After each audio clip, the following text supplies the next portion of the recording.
21st Century Entrepreneurship with Martin Piskarik. What was the story behind the photo you used in your Forbes article? So you are standing beside the giraffe in what appears to be a residential yard. Is it yours? Giraffe and yard? Not my giraffe, not my yard. No. That's Okay. It's a wildlife sanctuary that I like to try to support here and there and promote here and there.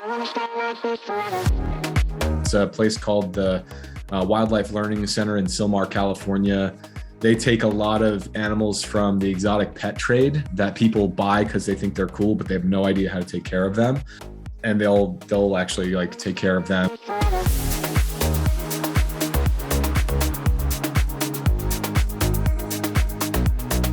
It's almost a mini private zoo.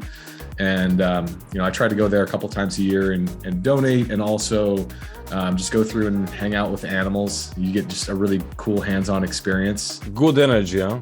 Yeah, it's a good time. So in that photo though, the strategic nature of that particular photo was, how can we stand out a little bit more and stop the scroll, and how can we get more clicks on this article on Forbes if the image is being presented? And I had a number of different ones that I sent them, and that was the one they approved. Choosing a business to develop with the intent of having an exit strategy in place, is it possible? And if it is, what criteria should entrepreneurs consider as they make this critical decision? It's not only possible, I would recommend it basically every time. And the reason for that is, if you think about what an excitable business is, it's basically a transferable asset that is mechanical enough operationally and creates the reliable results every week, every month. Everyone's well trained. Everything is working as it's supposed to be. There's always opportunity for growth, but the business is humming along like a machine. That is what acquirers want. They don't want a project unless you have some sort of really incredible intellectual property. And by and large in software, it's a little bit difficult to come up with something like that in comparison to inventions, physical products, hardware, etc. And through that lens, any excitable business that's truly an excitable business is also just a really good business for a founder to continue to own. If they just want to sit back and be in the investor seat and just have dividend checks sent to them every month, they can install a CEO and continue to contribute, but on their terms. So oftentimes when I'll work with companies to build an excitable business, oftentimes they'll come and they're just on fire and things are really difficult, and they want to sell just because they want out, and they want out from under that burden. Well, when we do the things that are required to actually exit that company, oftentimes they find that they don't want to sell anymore because they're not experiencing that level of pain. So now it becomes a situation where they can choose when and if they want to exit, if the terms are good enough, but the leverage is back in their hands.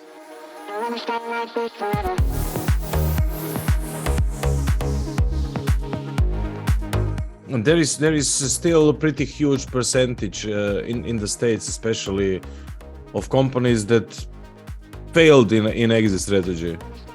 Most of them, yeah, most of them, 98% of them, probably, at least, maybe more. And I would say that is in large part because a lot of people will start businesses, one, because of their own idea, and two, they don't begin with the end in mind. So they just say, I want to be my own boss and make my own money and that sort of thing, and be employed under my own terms.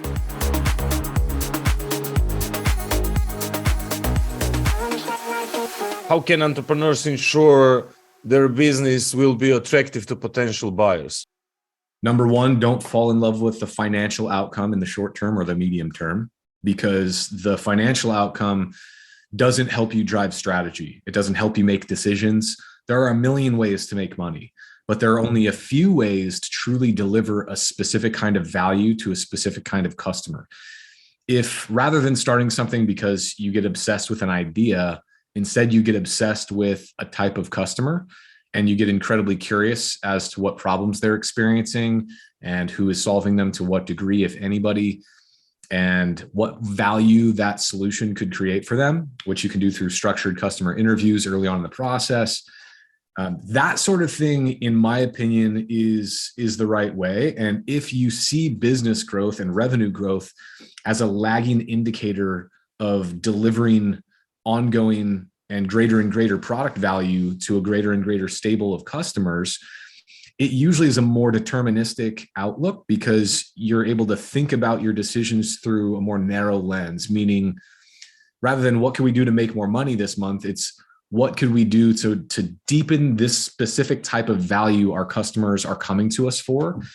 And if you're able to plant the flag in the ground and say, this is how we think, everything, from your product decisions to your sales decisions, to your marketing decisions, to your administrative decisions, everything in between just becomes a lot more clear. And when you just started, what were your most significant risks, challenges when transitioning from professional sports to entrepreneurship? My most significant challenges when kind of transforming from someone in sports to someone in entrepreneurship, first and foremost, I had no entrepreneurial education. So I was used to a structured life that was given to me, basically coach or someone that was designing a training program for athletics would basically tell you at this time of day, you do this, then you do this, then you do this. And your entire day, for the most part, every day is architected in a really strategic way. But that fate isn't always, or even mostly, in your hands. That comes down to someone else who's making those decisions, allowing you, the athlete, to tune into the instruction and the process, et cetera. And in a lot of ways, you're the client. You're not the business owner, they are. So the biggest transition for me was taking control of the structure of my day and making sure that it was very clearly pointing to the specific outcome that I wanted. Structure for structure's sake is nothing, but structure for the sake of creating specific outcomes can be everything. So I would say that was the biggest transition, is kind of taking control rather than just following instructions. Usual question is what you can take from sports. So I suppose structure is one of very important things, maybe focusing, persistency. Learning to love the process was a big aspect of sports that translated over to business. If you're only focused on the outcomes as an entrepreneur, you're going to be miserable. If you love the process of solving problems, knowing that business itself is a never-ending quest of solving problems. If you think of them as problems, you're going to live a miserable existence. If you think of them as fun puzzles to solve that are intellectually stimulating, but there is a solution and you have to discover it, that becomes a much more fun journey. And just being able to get obsessed with problem solving and learning to condition your mind to enjoy that level of intellectual challenge is a superpower, in my opinion. I really think that a lot of people look at business and they say, I'm sure it's going to get easier and things are going to things are going to not be exploding all the time. Well, if you're growing, they should be. It's kind of the symptom of growing a business is having things break, because as you grow, your systems will not scale to that next level in a linear fashion. Every system breaks down every time you triple the throughput, for the most part, unless you've over-engineered it completely, in which case you're already in a broken place because you're slow. So the trick is to build your systems so that they'll only take you to the stage where you can triple the throughput, and then expect it to break down a little bit before or a little bit after that. And if you know that in advance, you're signing up for and accepting that you're going to go through a never-ending stream of problems. And if you can set your expectations accordingly, it will not be nearly as excruciating.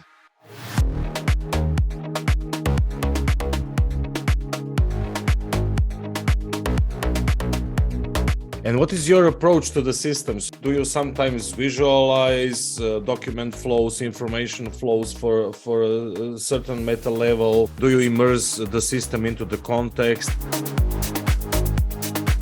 I've been obsessed for the better part of the last decade with coming up with what physicists would describe as a unified theory of everything, but in business specifically.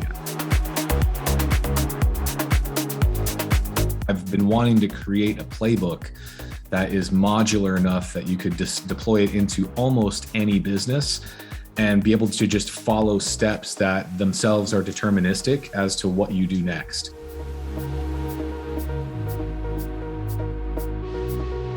And I've found that to be possible, but not in the way that I expected. I found that it was the frameworks themselves that were perennial and modular. The tactics are not. The tactics will decay very quickly.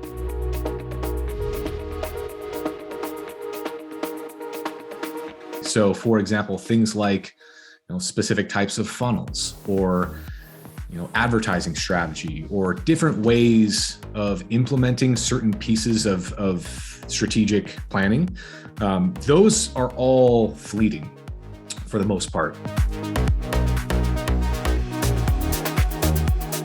And you may notice this if you buy a book that teaches a specific methodology. There is a book on my shelf here, on one of my shelves here somewhere, a book called Designing for Emotion by Aaron Walter. And if you look inside the book, it'll show you photos of websites that are incredibly outdated. And a lot of tactical level books, that by the time they hit the shelves, the information is old and you can't really use them. And then the more time that elapses, the more redundant or the more pointless that book becomes. However, if you read a book or take a course or consume information around a strategy or kind of a philosophy around various aspects of business, the tactics themselves, you can plug in and unplug as you need to, as long as they're just a specific way to achieve a specific action dictated by the strategy.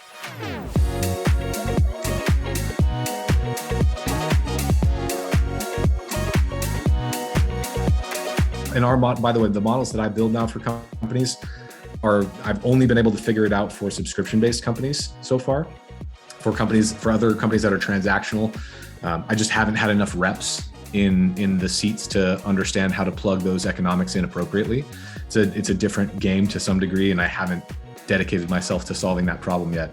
But for a subscription-based business, I'll typically start with the market, the model, the channels, and the product.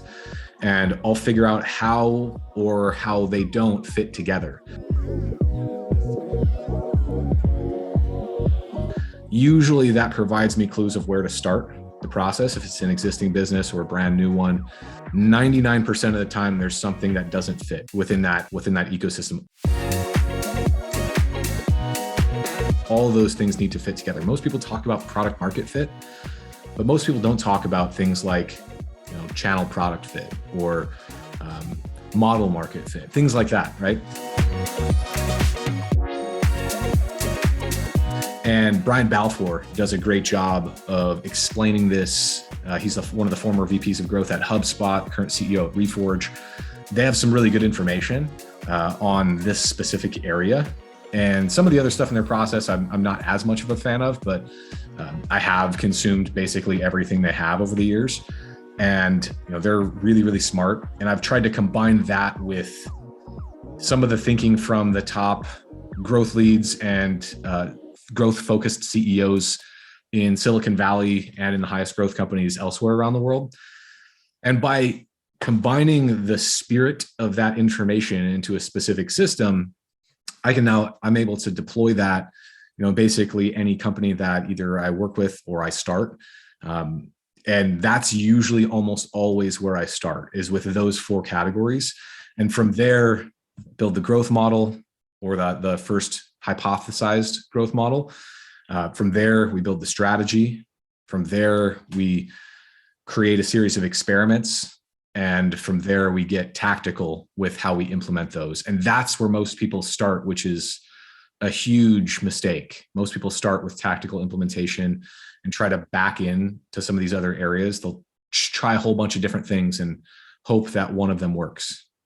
Can you share example of a few reference points like KPIs or? The way to think about it, the way that I like to think about this is, and the way that I'll work with companies to think about it, whether it's I'm a growth mentor for some of the top accelerator programs in Silicon Valley, and whether it's one of my own companies or somebody that I invest in, something like that, I will almost always work on a growth model that creates exponential outcomes, or that's designed to create exponential outcomes. If we can't create exponential outcomes, we want them to be self-driving outcomes, which means, if we want to build a model that doesn't require you to pour in a ton of outside capital to keep it running always.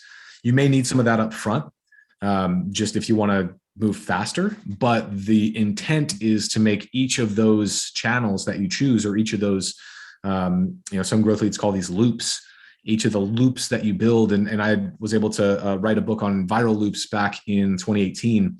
I've been studying, growth loops for, the last 10 years. And because of that, basically we'll take a look at a specific type of value a company wants to provide. And within that, figure out, okay, based on your model, what channels or what tactics are available to you based on the relative cost of those tactics. From there, we will look at ways to build a product for those channels and not the other way around. You don't really have control of the channels themselves. So you have to build a product with those channels in mind, with those distribution methods in mind. So if we're doing the growth modeling, basically one thing that I would say, like, let's say, for example, we're thinking about a viral loop, and we're thinking specifically about collaboration virality, which is the act of inviting others to a product with you with the intent of achieving a common goal together. Doesn't feel like marketing, but you are using your customers to acquire new customers for you. If you're able to go through and optimize that flow by ensuring there's always a reason why that one of those people should take that action, and there's an answer to why they should take it right now, oftentimes what you'll find is you don't have to have the tired linear channel approaches.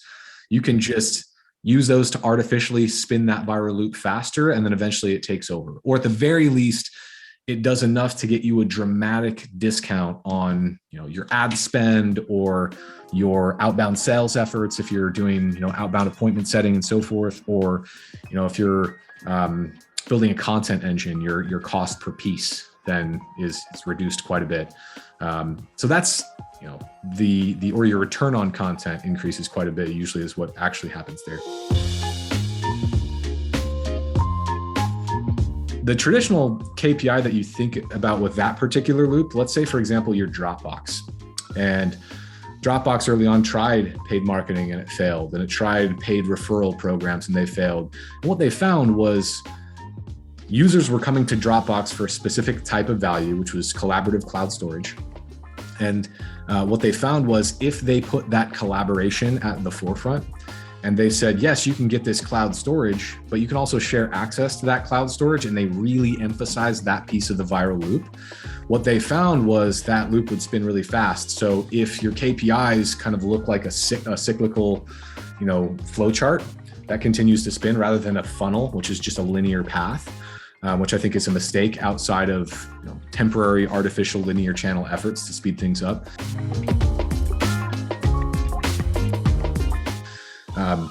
Step one might be new user signups. Step two might be the number of those new users who have uploaded files to the cloud. Step three might be sending out invites to others to collaborate. Step four might be invite acceptance. Step five might be new users, right? So you have this connected loop. Every single time then, if you, for example, artificially feed that loop with traffic from another source, every single user that comes on will then inevitably, in all likelihood, if they've reached their aha moment, send multiple invites, which is called the viral branching factor. So through that lens, for every user that you feed into the system, they then bring new users to you. It's the consumer-facing equivalent of a sales pipeline, like an inside sales pipeline that only sells to value-added resellers.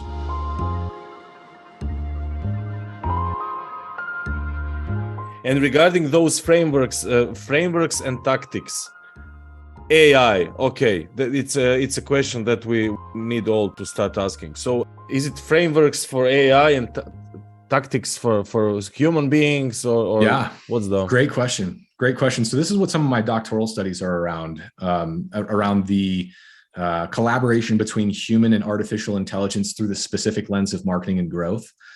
And these two researchers, Huang and Roth, came out with this really awesome study in 2021 that architected just a framework for thinking about AI in the lens of marketing.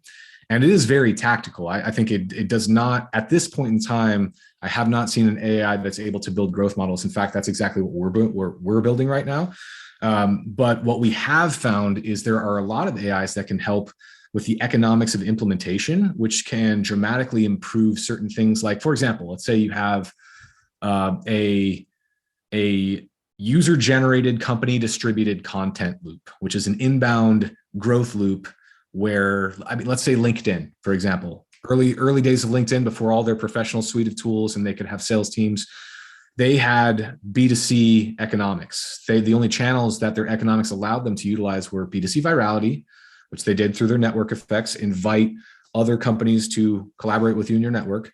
And two, it was user-generated content. Come on LinkedIn, create your personal profile, create your company profile, et cetera. And by doing that, what LinkedIn got is they could then auto-package and index all of that content for search. So over the course of time, as they got 100 users, 1,000 users, they now had a footprint on the internet so that if someone Googled your name, their LinkedIn would pop up. If someone Googled your company's LinkedIn would pop up. So over time, as they feed that machine, the breadth of that content grows and just continues to have that loop spin faster. So through the lens of AI, for example, let's say you had a company-generated content loop where you're building a blog, you're creating content for your socials, things along those lines, right? You're building a newsletter. One of the factors within your viral loop, one of your variables that you have to account for is the cost per piece and the return on content. And if you just look at that junction and you look in a growth model that's built by an expert that factors all these things in and shows multiple loops stacked up over time, if you reduce the cost of content production by 50%, if you reduce the cost of creating that content, and you'll thereby increase the relative return on that content, and you can get those loops to spin really, really fast. And the cycle time of each loop is the exponent in the equation. Let's say a lot of companies get obsessed with this CAC to LTV ratio, for example, right? Customer acquisition cost, lifetime value. Let's say there's one company that has a 10-to-1 CAC to LTV ratio, and you have another company that has a 4-to-1 CAC to LTV ratio. If you just give that information, most people will think that the 10-to-1 CAC to LTV ratio company is the one that they want to run. But if that time horizon required to get that 10-to-1 ratio takes 12 months and the 4-to-1 takes 3 months, you're taking the 4-to-1 every single time, because that loop can spin 4 times. And it gets exponentially larger every single time. So your outcome is much, much bigger. So factoring in speed is another aspect of what this AI, like generative AI wave can help with. But Huang and Roth, the reason I bring that up, Huang and Roth came up with a framework that said the 3 waves you'll see of AI are mechanical AI, which are just execution of tasks. Things like generative AI, producing content, would be the execution of tasks. The next level is thinking AI, where you ingest large data sets and you make a set of strategic decisions based on the constraints the human who built the system came up with. And that's that next level where you can basically say, all right, based on all the information that we have available to us, what is the best possible decision we can make so that X happens? And if you define X, thinking AI can use an incredibly quantitative approach to do that. Now, obviously, the missing piece there is the qualitative approach. And part of the qualitative nature of human beings and why we make decisions are from emotions. So that third layer is feeling AI. That's when you get into your sentiment analysis. That's when you get into blending the thinking and feeling AI to say, how can I acknowledge the emotion that the human, based on their behavior, is likely to be experiencing in this moment. And what do we predict the emotion needs to be for that human to make the decision we need them to make? And then how do we use our thinking AI to bridge the gap and create the necessary steps for execution that our mechanical AI can take over to create the conditions to bring someone from emotion X to emotion Y? And if that can happen, you've suddenly replaced humans almost in their entirety in that particular instance. And it kind of enables the humans then to jump up a level or two and think about bigger picture, more complex systems. So I've been starting and scaling and selling technology companies for the last 14 years. In that time, I've sold 8 of them. Some of them I can't talk about. The most recent one we did sell for just shy of 70 million, and it was a fun 3-year ride.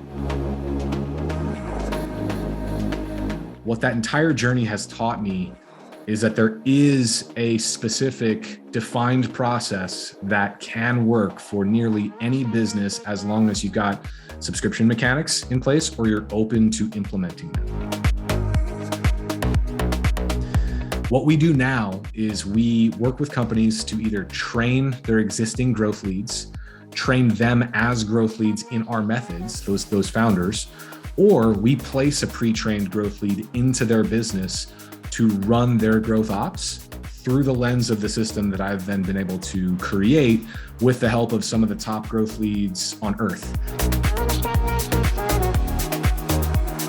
And we've been doing that for a little while now. It's been really, really incredibly, just the outcomes we've been able to create have been fascinating, and they've worked for me. This is the first time I've actually taken these methods and helped others with them. This is something that I kept selfishly for the last 14, 15 years and have used successfully. And now it's just time to spread it to more people. So what we're building is called growthteam.ai. The intention is to implement the necessary strategies to enable human beings to think in the right way. And when we get to the tactical implementation, we also train folks to utilize AI to assist with the economics of implementation within the correct growth model and strategy that can enable companies' rapid growth. 21st Century Entrepreneurship with Martin Piskarik.